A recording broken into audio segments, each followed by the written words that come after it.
Começar então esse painel sobre longevidade, cujo tema é longevidade.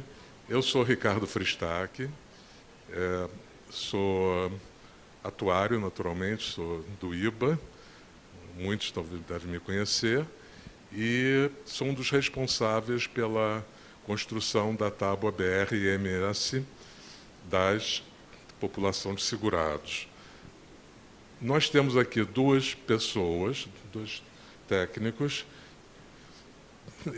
afiliados à Aegon, seguradora, resseguradora, e eles vão nos falar sobre essa perspectiva de longevidade no mundo e o que se faz com isso, em particular, a possibilidade de segurar esse risco com uma outra organização. Primeiro, Chris Madsen, que é chefe de estruturação e transferência de risco. Ele é o presidente da Aegon Blue Square Re, né, NV, quer dizer, holandesa, acredito, resseguradora interna da Aegon, e também do Comitê de Uso Global de Resseguro da Aegon. É mestre em engenharia na Universidade de Princeton, nos Estados Unidos, e começou sua carreira profissional em Nova York com a PricewaterhouseCoopers em 1990 e, posteriormente, desempenhou várias funções como consultor e responsável atuarial. Em 2003, voltou à Dinamarca, onde nasceu, pelo grupo de soluções de seguros da General Electric, onde permaneceu até ingressar na Aegon NV, em Haia, na Holanda. Publicou numerosos artigos sobre soluções para subscrição de riscos e, na Aegon, teve a responsabilidade de aprimorar o risco econômico do grupo Aegon e o perfil de capital através de soluções de estruturação de risco. Então, esse é o Chris. Não? Chris. O Martijn, quer dizer, o Martijn Tans, é diretor da Aegon Global Pensions e possui experiência de mais de 20 anos na indústria de serviços financeiros. Após graduar-se em econometria pela Universidade Erasmus de Roterdã, Martijn trabalhou na unidade de pesquisa quantitativa e consultoria da Robeco Asset Management. Transferiu-se para a Aegon em 99, juntando-se à Aegon Global Pensions em 2006, como diretor de marketing e desenvolvimento de produto. Suas principais áreas de foco na Aegon Global Pensions incluem a redução de risco em pensões, de benefício definido e risco de longevidade, pensões de contribuição definida e gestão de ativos. Martijn tem trabalhado com várias empresas multinacionais e escreveu extensivamente sobre longevidade e pensões.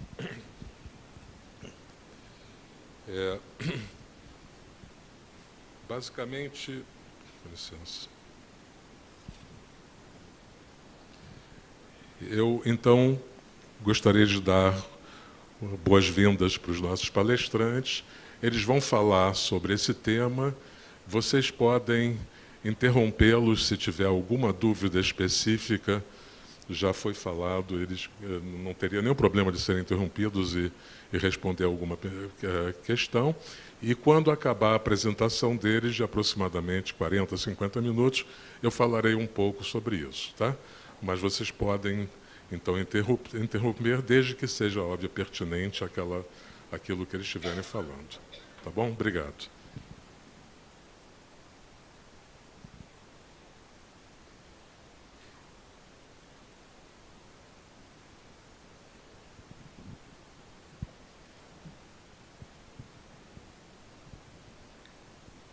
Thank you very much. Can you all hear me?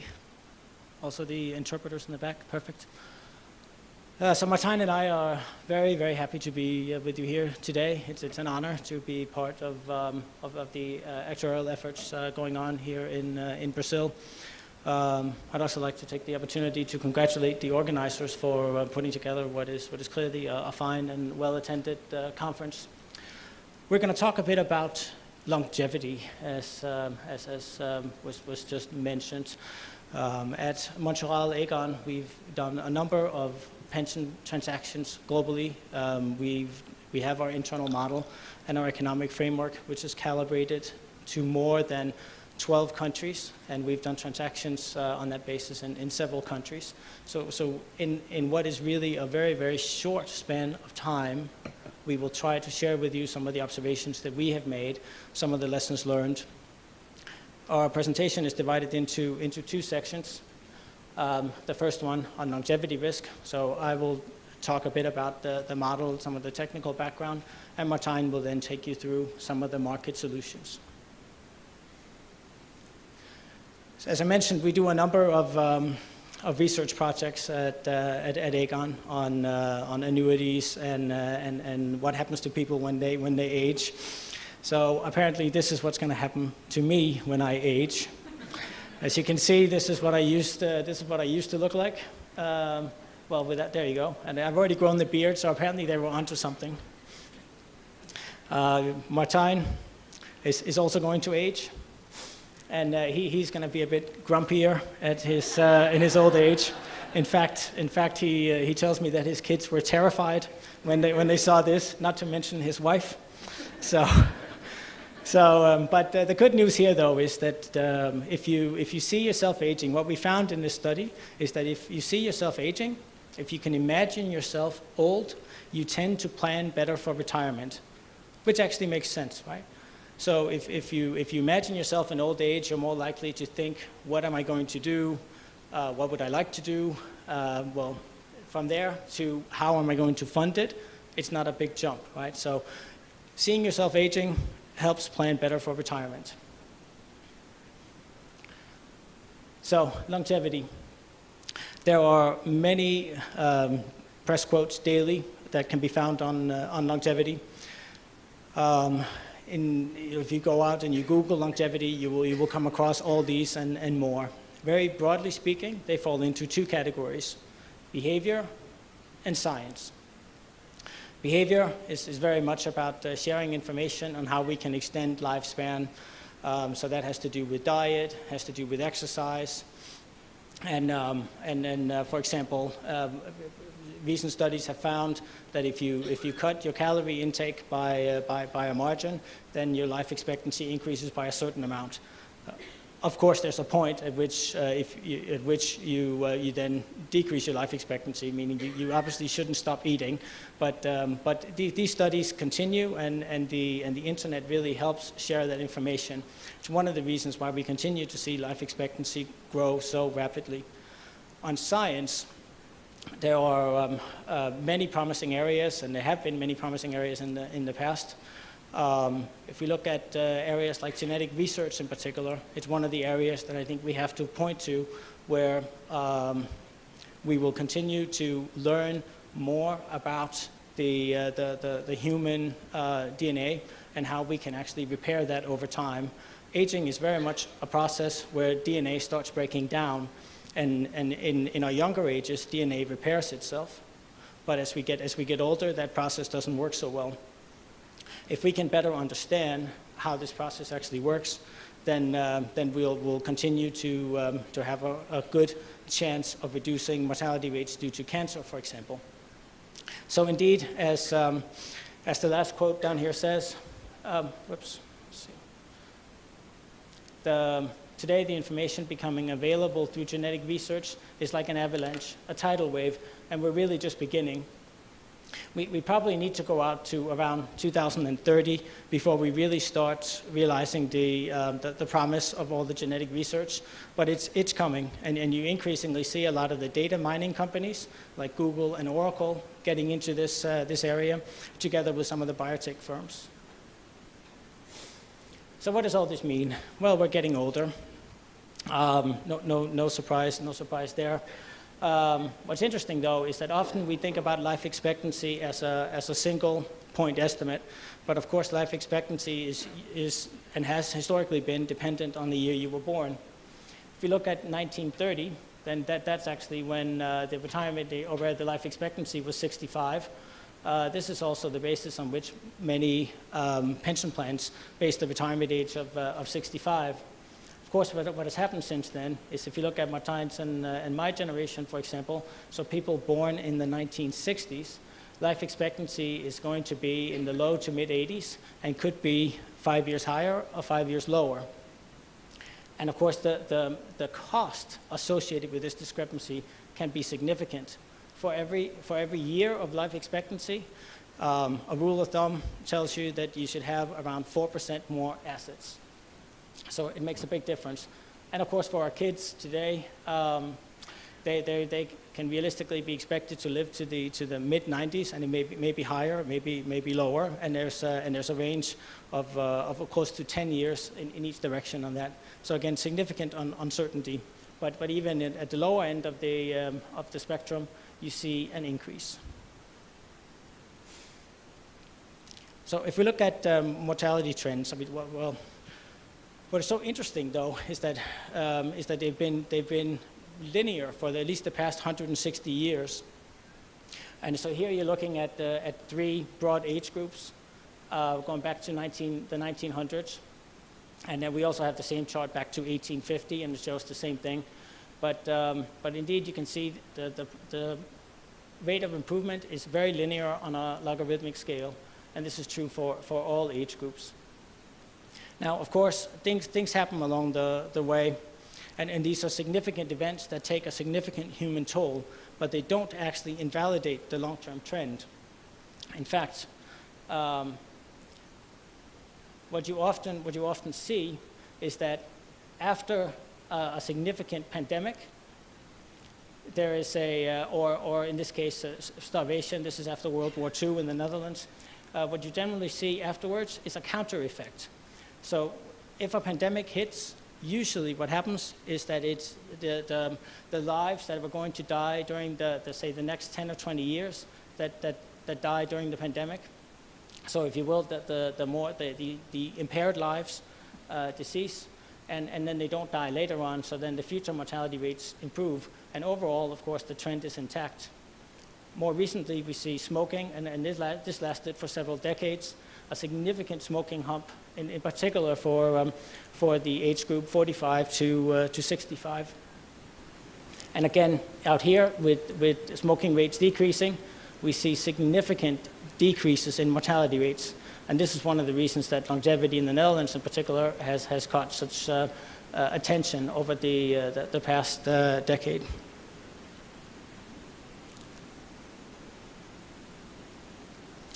So, given that rates have been so linear on a logarithmic scale, it's interesting that we as an industry have continued to get it wrong. This is a table from the UK Office of National Statistics, but you could draw similar tables in all the countries that we have looked at. What you're looking at here is life expectancy at different points in time, and how it was projected to occur from those points of time. So in 1970 here, this actuarial table was in place, the blue line here. Of course, then time passed, and it turned out that was wrong. So a new actuarial table was made with this projection. Then a new one, and a new one, and a new one, and so on. Basically, what has happened is that the level has been updated, but not the actual rate of improvement. So that creates a shortfall. Of course, it's easy to stand here in hindsight and say that we got it wrong in the past. There are many reasons why in the past it didn't matter so much. Again, life expectancies were lower. I think also with the way insurance was bought made a big difference. With the internet now, people can shop around much more easily. It's more easy to compare prices, which means the consumers move around more, and that puts more burden on the insurers to actually get the pricing right. So one of the reasons for us to develop our own model and then start transacting on it is indeed to make sure we have a price for longevity also when we actually insure pension plans or individuals. So how do we actually propose to fix this? There are many models out there, and I'm not going to argue that any one model is necessarily better than another. It really depends on how it's calibrated, how you fit your parameters, and how you use it. So we have an in-house model that does a logarithmic fit, a log linear fit, based on past data, and projects that into the future. We look at the uncertainty around the trend line, and factor that into the projections in the future as well. So we'll have a number of paths for future mortality for every single age group. All the age groups all the age group error terms are correlated, so that we end up with a coherent projection for the future. And we have various rules that we apply to make sure that we end up with what we deem to be a coherent set of assumptions. An example of that is if you have, say, a 70-year-old who's improving at 5% per year, and you have a 50-year-old or a 60-year-old who's improving at 1% per year. Well, if you just run these projections blindly into the future, you will end up in a situation where the 70-year-old has lower mortality rates than the 50 or 60-year-old. And that, of course, doesn't make any sense. At least we don't think so. It could actually happen in any one year, and your model has to allow for that. But as an expectation, it's probably not reasonable. So when that scenario happens, we will then decelerate the trend of the older ages. Here are some fits to various age groups. The graphic doesn't actually show that well, but it's the same chart that we had on the previous slide. Here you can just see it applied to individual ages. So how does this apply to Brazil? Well, we took a look at the data that we could find here, together with our local colleagues, and in particular, we found two sources. There's the University of Rio source that was developed by the chairman here, and his team at the University of Rio, from what I understand. And then we had the population data, which is the IBGE data, which stands for, well, you guys can all pronounce it better than I can, but Instituto Brasileiro de Geografia e Estatística, I think. So that took me a long time to practice. The key observations here are really that what we see is a couple of things. The IBGE data relative to what we've seen in all other countries is clearly smoothed, and that's fine. You can still build a trend line, but of course it ruins your ability to assess the volatility around that trend line on a local basis. If we look at the levels here from the University of Rio, then we see that the top line is for the protection business or life insurance, and the bottom line is for annuity business. And the levels of these lines relative to the general population level is reasonably in line with what we see in most other countries. In general, you expect people who have pensions or buy annuities to have longer lifespans than people buying life insurance. And in general, people buying insurance tend to be more affluent than the general population, and as a result, their mortality rates are generally below that of the general population. One of the challenges, though, in the University of Rio tables is that there was no, at least as far as we could tell, improvement specified. But I understand just from a brief talk we had before the session here that is a research project that is ongoing, and I think that is very interesting and a good research project to spend more time on. But we tried to then look at these improvement factors and develop a model for Brazil, like we had developed models for other countries.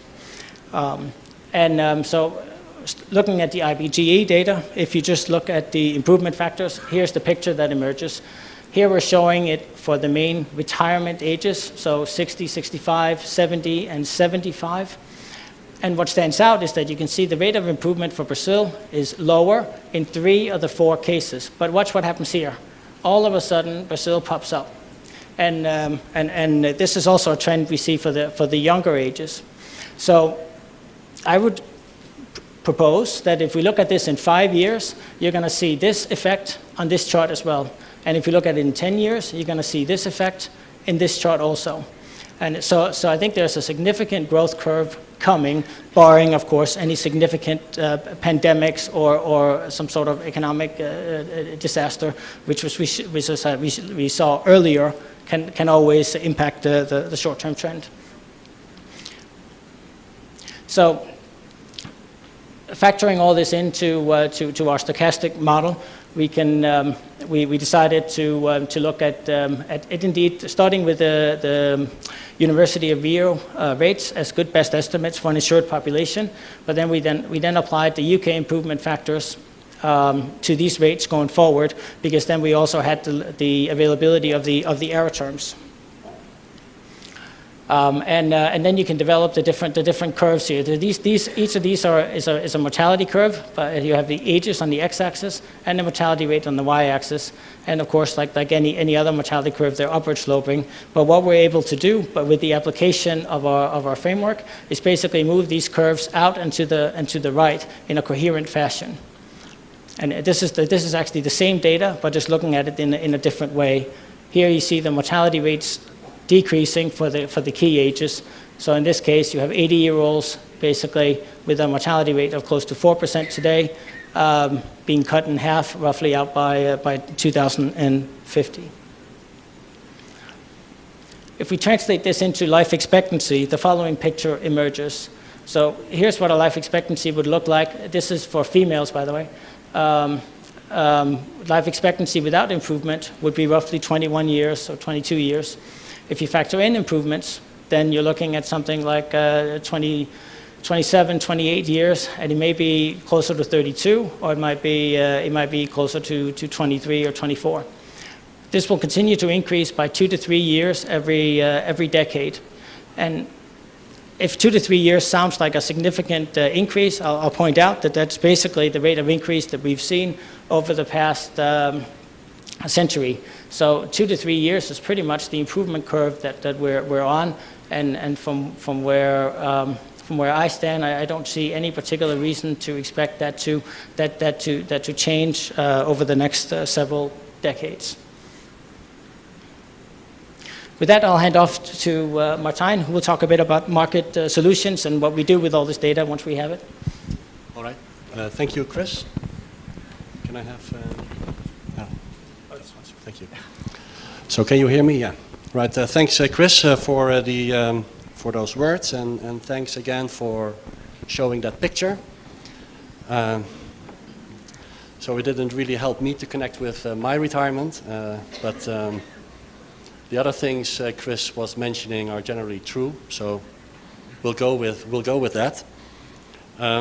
What's my role is to take a step back from what Chris has been talking about and discuss the impact of these things that we see and the solutions that some of the pension funds and sponsors have introduced.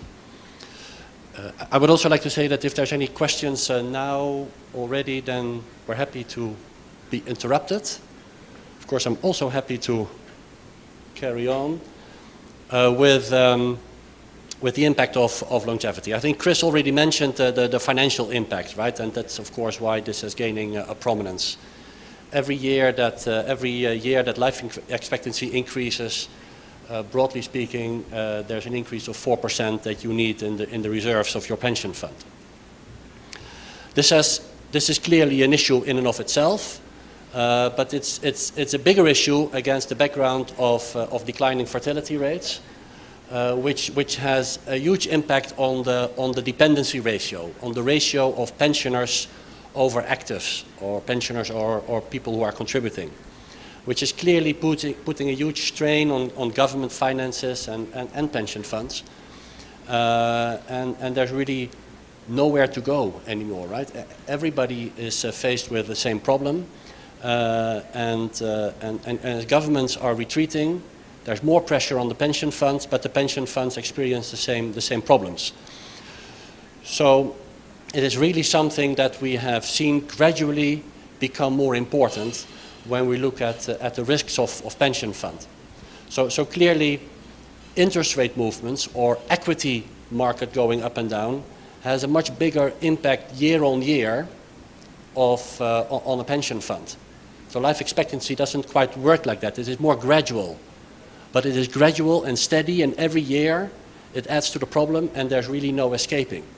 So that's why pension funds are now increasingly starting to see that, and is, I think, in fact, also implicitly a driving force behind a lot of the restructuring that we've seen in pension markets around the world, like the introduction of defined contribution plans. I think you've seen that here in Brazil as well, and in other places, or defined benefit plans being restructured and being made to be less risky for sponsors. So it has a huge impact on the market as a whole, and that's causing us to have many conversations with sponsors and with pension funds on that issue. And so, of course, in that scenario, we would focus in and zoom in on the specifics of the pension fund that we are speaking to. So we would do an analysis, and this is really to show methodology and how we look at the impact on pension funds. So our reasoning is that longevity impacts a pension fund in three ways.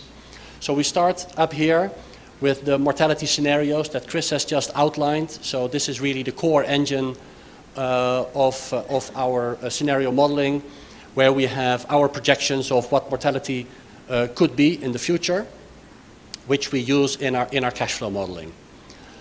And secondly, this is nationwide averages here.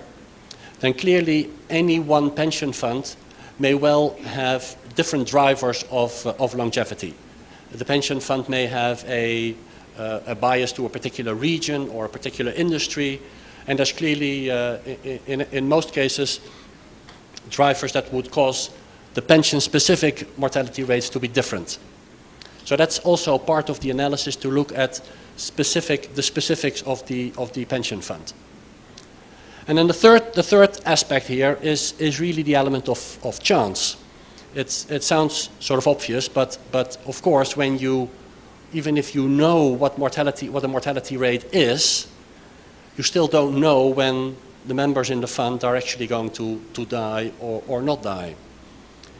So on a macro level, that is never so important, but on a fund-specific level, that may well be very important.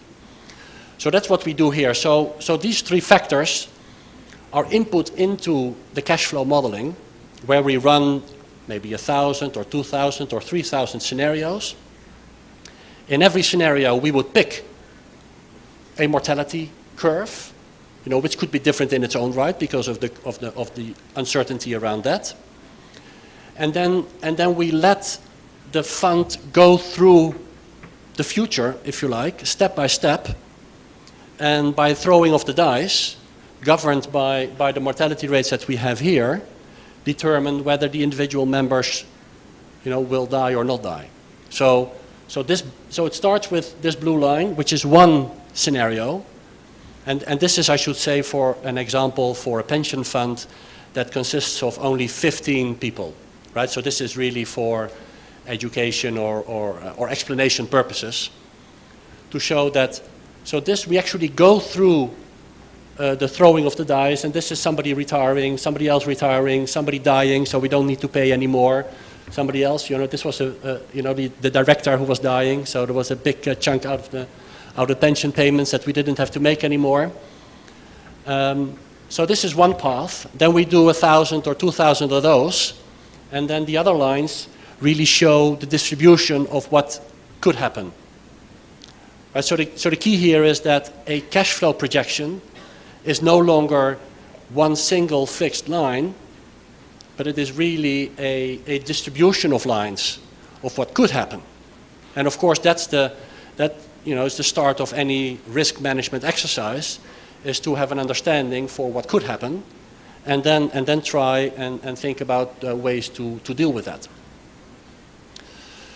So in our discussions, then this would be sort of the first step, and in some cases pension funds or sponsors would be well aware of the risk. In some cases, not so much yet. So then this part of the discussion is always interesting to get into the specifics and the relevance for that fund.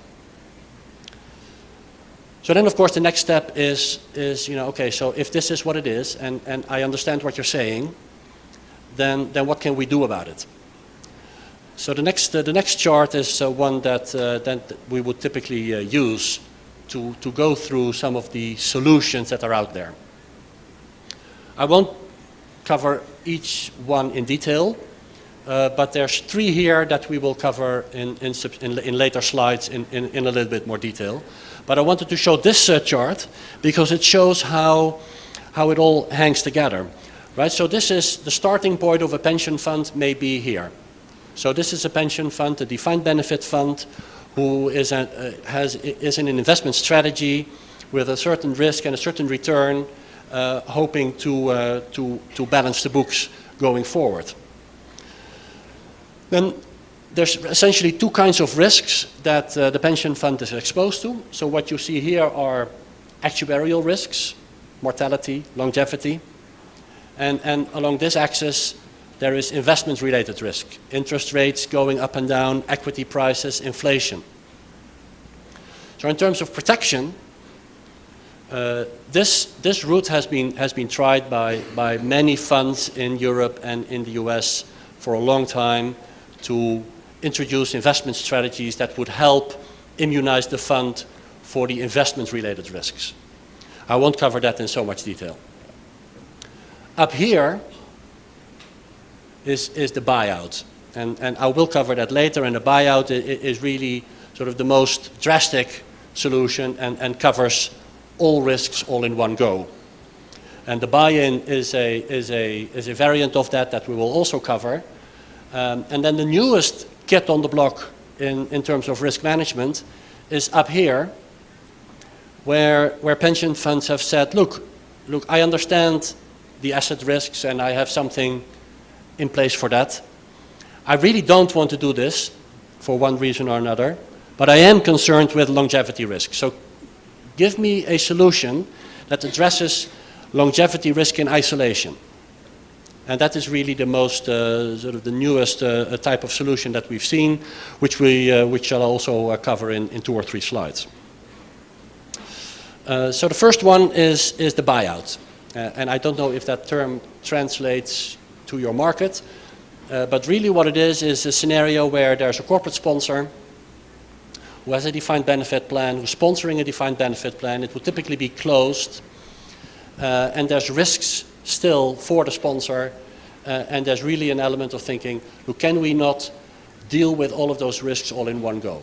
So essentially what you do is you transfer the commitments that you have as a pension fund to an insurance company. So really all the liabilities are now for the insurance company to deal with. And to be able to do that, all the assets of the pension funds are also transferred to the insurance company. So it's really a definitive decision on the part of the sponsor and on the part of the trustees to secure the benefits of the pensioners and the deferreds with an insurance company, and essentially that means that the pension fund is out of the picture, right? So going forward, there's really a relationship between the insurance company and the retirees, and it's the insurance company that is on the hook for paying the benefits, until they die. So this is a decision that you take one time, right? This is irreversible. There's no going back. And of course, that's also part of the attraction for the sponsor, because really the thinking is, look, let's take a prominent example of General Motors. I'm a car manufacturer. That's what I do. That's what I'm good at. And I'm not good at managing pension funds, and it is at the same time it has a huge impact on my finances. So let's outsource all of that to an insurance company and be done with it. So that's a buyout that we have seen to be very, very popular. There's also a downside to this, that is, and that's the price. Right? Clearly, you can only do this if the pension fund is fully funded. And in many cases in the States and in Europe as well, defined benefit plans are underfunded, so there's not enough money to pay for a buyout, which is really causing then sponsors to look for alternative structures.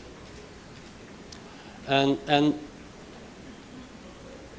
the buy-in is one of those structures. So a buy-in is derived from the buyout. You can also see that from the choice of the word, of the term. A buy-in also covers all the risks. It covers investment-related risks, it covers longevity risk, all together. But there's two really key differences between a buy-in and a buyout. The first thing is that the buy-in can cover only part of the membership, right? So you may decide as a pension fund to do a buy-in for, let's say, the 85-year-olds and over, or all the retirees. There's really, you can come up with any cross-section of the population or of the membership and do a buy-in for that section only. And the reason you can do that is really associated with the key differentiator number 2, is that a buy-in is a contract between the insurance company and the pension fund. So where the buyout was a contract between the insurance company and the retiree, in this case it's really a contract between the insurance company and the pension fund. So it is an asset on the balance sheet of the pension fund that the pension fund and the trustees have decided to get, so that it would be protected against the risks that come with that part of the pension fund. So this is a reversible decision, right? So this is a much lighter decision to take. You can say, right, I think it's a good idea for now, but maybe in the future when I want to do something else, I can reverse this. So from that perspective, this is more sort of a lower barrier to get into. And I have to hurry up, so I will do that and get to the third structure. And I'm sorry if I have to rush this, because it's really quite interesting. This is a solution where the pension fund may say, look, I'm interested in that buy-in thing that you were talking about, but I'd like to hang on to the assets myself, thank you very much. I have an investment management strategy that I think works. I'd like to keep the assets, but what I would like is to be protected against the longevity risk that I'm exposed to. And that's why we've seen longevity swaps or longevity insurance products come to the market. Oh, sorry. Can I go back? No. Back. Here. So this is the pension fund in the middle here.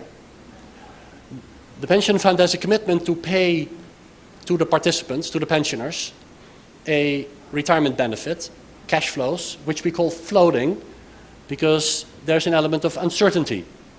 If they live longer than we thought they would, then the cash flows will be higher for a longer period of time.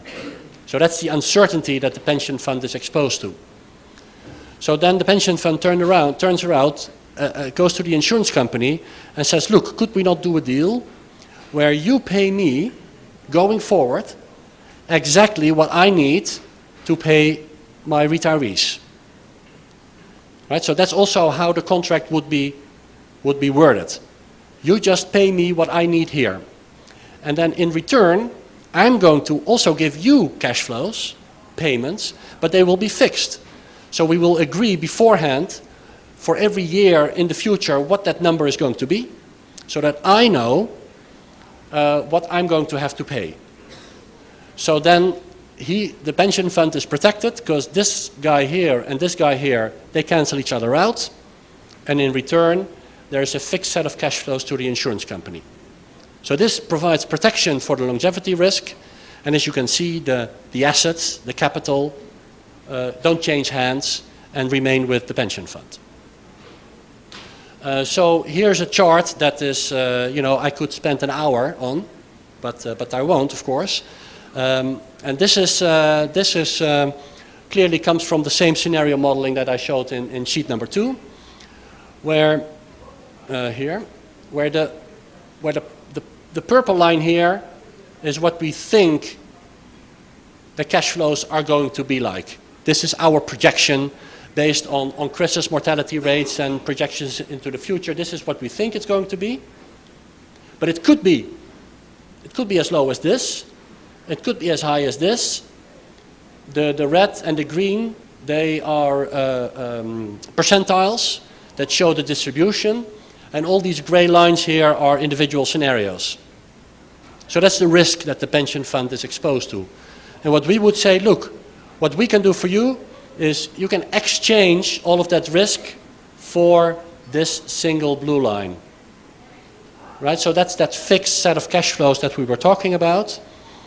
So the pension fund is now on the hook for that blue line, which will be fixed and known going forward, and it will have been traded against this uncertainty here. So you can see that there is a difference between this fixed leg here and the best estimate, which is the risk premium that the insurance company gets for taking over the risk. Okay, so I really have to hurry up, but we're happy to take questions at the end or even after the presentation. But there is 2 slides I want to show you. This is a chart indicating longevity-only transactions that we've seen in the market. Most of them in the UK, which is really sort of the most innovative market when it comes to these types of solutions.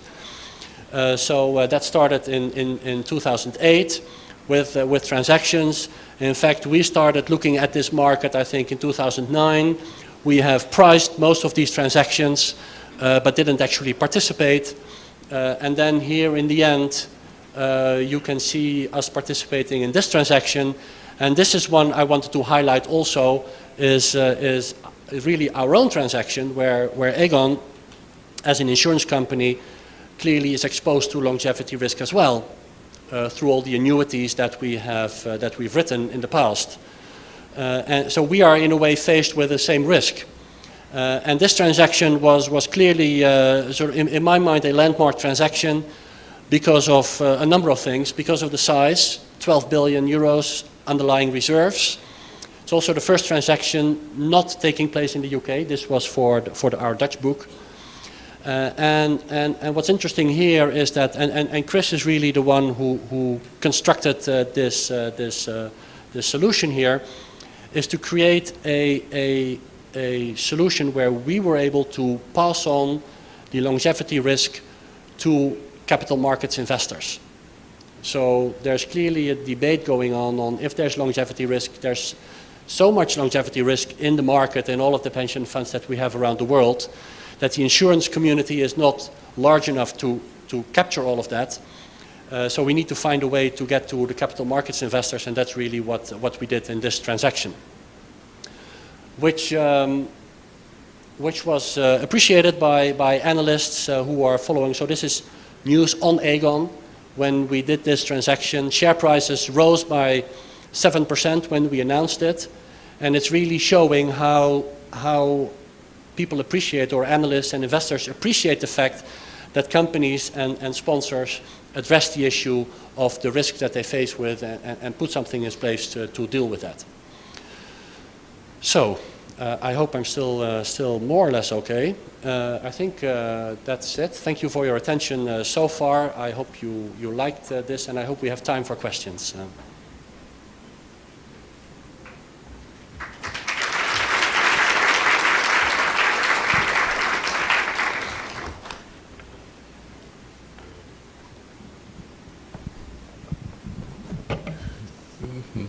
Não sei se fala em português ou inglês. We thank you very much for the presentation. Very nice presentation. We still don't have this kind of business in Brazil. It's news for us. Being able to insure the longevity risk. Longevity is a very important risk, as we all know, and it's getting more important as time passes by. We all know that improvement in mortality is a global phenomenon. It's happening in Brazil, it's happening all over the world. And it's happening in Brazil. For instance, when we take the IBGE, the government statistical body, the IBGE publishes its tables annually, since by law we have something called the fator previdenciário, which is a factor, a social security factor, which comes into the calculations of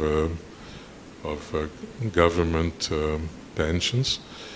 And so in order to be able to do the reckoning, the calculation every year, they publish yearly mortality tables. And if we analyze these mortality tables, the IBGE mortality tables, we see improvement in these global tables for the country. These have done this, and these are straight line improvements, decreasing straight lines for both males and females. And it's pretty much, it's close with, for instance, Schedule G, which we have with the AT family of mortality tables. We have Schedule G, which was used to build the AT 2000 from the AT 83. Not too far away from what we found in IBGE. I noticed that when you were talking, Chris, about this sort of thing, you're talking about using UK improvement scales or rates for the Brazilian situation. So this is something very interesting. I haven't heard before. And so you think that using the UK improvement would be something compatible with the Brazilian situation? This is one thing that struck me as interesting. Just a quick comment on that. Indeed, I think we've looked at three things. We looked at using UK rates and the volatility around those for Brazilian improvements. We looked at Spain, and we looked at Brazil.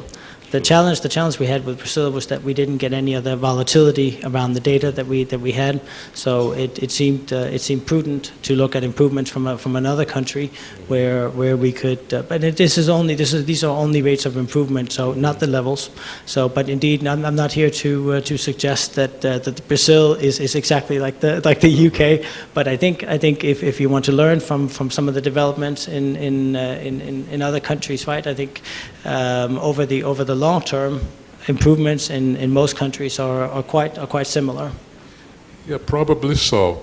One thing that we found out in this project, it's an ongoing project of constructing life tables for the insurance sector in Brazil. One thing we found out was that improvement, of course, is not something progressive and always improving in the same direction. It sort of fluctuates from year to year. And I recall that we're studying one UK for the UK, and you saw for instance, for less than 10, like 8 years or so, and you see the improvement being, sometimes you have opposite of improvement and then improve. So it's something that, as all statistics, you have fluctuations. But that's interesting to know that you consider it adequate to use a UK improvement in the Brazilian situation. One thing that we have to keep in mind is that mortality is improving, and as it was shown, it's improving a lot. And but then one question that strikes everyone who thinks about this is whether it will stop at some place. What's going to be the mortality situation in 50 years or in 40 years ahead of us? What's going to be the mortality? You mentioned the grays, the grays. Yeah, that's right. He was on the slide. The bearded guy. Well, the gray is a biologist. He's I think he's from Cambridge, probably Cambridge, Correct. England, Cambridge. And de Grey is an important person in this aspect of longevity, since he has stated that among us today, among the humankind today, there is someone who will live to be 1,000 years old. To be 1,000. His theory is about that. And he has classified the longevity risk into several aspects of longevity risk. And he has a program for dealing with all these aspects. And he believes that someday someone will reach like 1,000. Of course, the gray is like a point out of the graphic. It's not really. He's a serious man, of course, but the main scientific community, I would say, today think that we have a limited lifespan of around 120, 110 to 120. And this has always been so. In certain parts of the world, some people have been living like 110 or 115 probably. I think this is the most, probably around 115 that it's been recorded. But centenarians, we have today like probably tens of thousands centenaries in the world. Centenarians, people 100 and over. So this is probably the first time in human history where you have a very large number of centenarians, and you can say something about centenarians. What's probably, I think you may correct me so if I'm not correct, but I think what stands nowadays as the mainstream of scientific thought in this longevity issue is that as time passes, you'll be able to live healthy for say 100 and some years, and then die.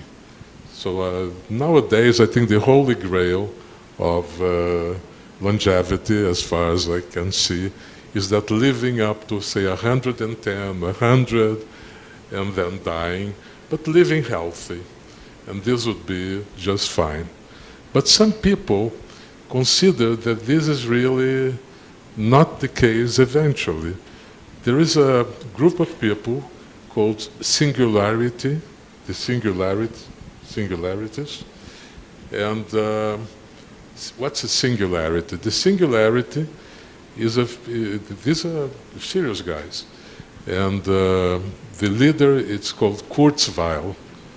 Kurzweil is an American professor, and he states that in 2045,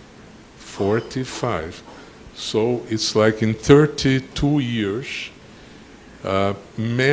mankind will reach what they say is a singularity, a singular point, which he borrows the singularity term from astrophysics, which is like a singular point and like a function which changes its behavior from that point on drastically. And what Kurzweil and the other singularities state is that we'll become, in a sense, immortal. He reaches this conclusion from the evolution of computers, and what they state is that by 2045, computers will be more intelligent than man. And when this happens, artificial intelligence, more intelligent than man, and then when this happens, computers will take over from mankind. And as a matter of fact, the best that could happen to all of us, or to whoever is living them, would be to transfer your intelligence, your being, like your soul, transferring whatever you have in your brain and your soul to a machine. And this is the singularity thing, is that transferring, and then you'll be immortal. In flesh and blood, you'll probably not be immortal. You have to deal with all sorts of bacteria and things like that. But once you go to a machine with your soul, say, you'll be sort of immortal. Okay, these are a few comments.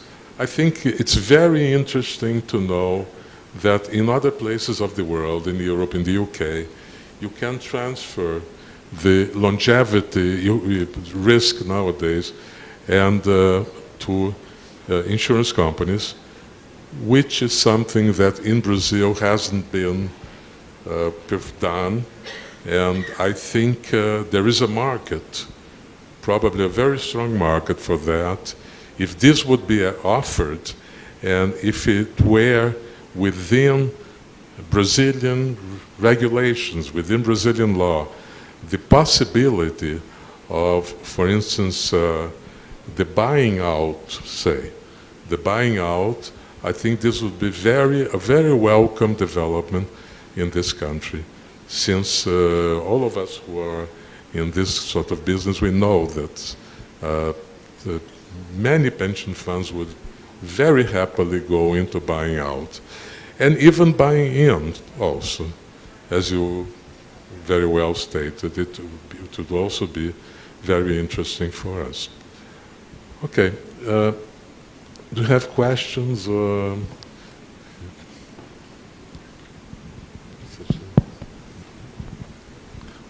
Por favor, as perguntas devem ser feitas com o microfone. Eles pedem para as perguntas serem feitas, por favor, nos microfones.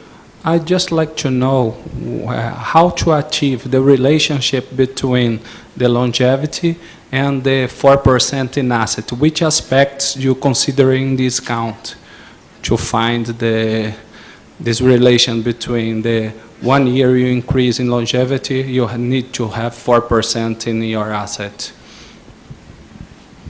Okay, I think that is really sort of what we have seen come out of the so when you do an analysis on a pension fund and mortality rates decrease and life expectancy increases, then of course you can sort of first do a calculation of the reserves that you need at the start, and then the life expectancy increases and you do another calculation of the reserves. So clearly, when people live longer, there is more payments to be made for a longer period of time. And as a rule of thumb, of course, how much you need for any fund differs from one fund to the next. And this is really a rule of thumb that we use and that works typically across the board as an average. Is that helpful? Okay. Nós estamos mais ou menos no limite do nosso tempo, pelo que me falam aqui. Alguém mais gostaria de fazer alguma questão? Posso fazer mais uma, Ricardo? Sim, vou ser breve. I'm going to do it in English. That's even quicker, probably. What makes Aegon comfortable? Because actually, what you're doing is you're taking the risk from pension funds or other insurers. Actually, the risk is still there. What makes you guys comfortable that you're getting the right price for this risk, given the fact that in the past, actually, probably the predictions were not that accurate? What have you been doing differently that you make sure that you're doing the right thing this time? The point is really about risk management. So in other words, of course, I don't know that anybody knows what the future holds. We can observe that there are a lot of different scenarios. Some of them potentially quite unpleasant for people that hold longevity risk, by actually hedging it in the market and making sure that we can actually charge then the same fair price to our customers. Then we're protecting both our customers and ourselves in that process. So it's really about better risk management than if you will, knowing what the future holds, because nobody does. But we're fully hedged against the future in this event.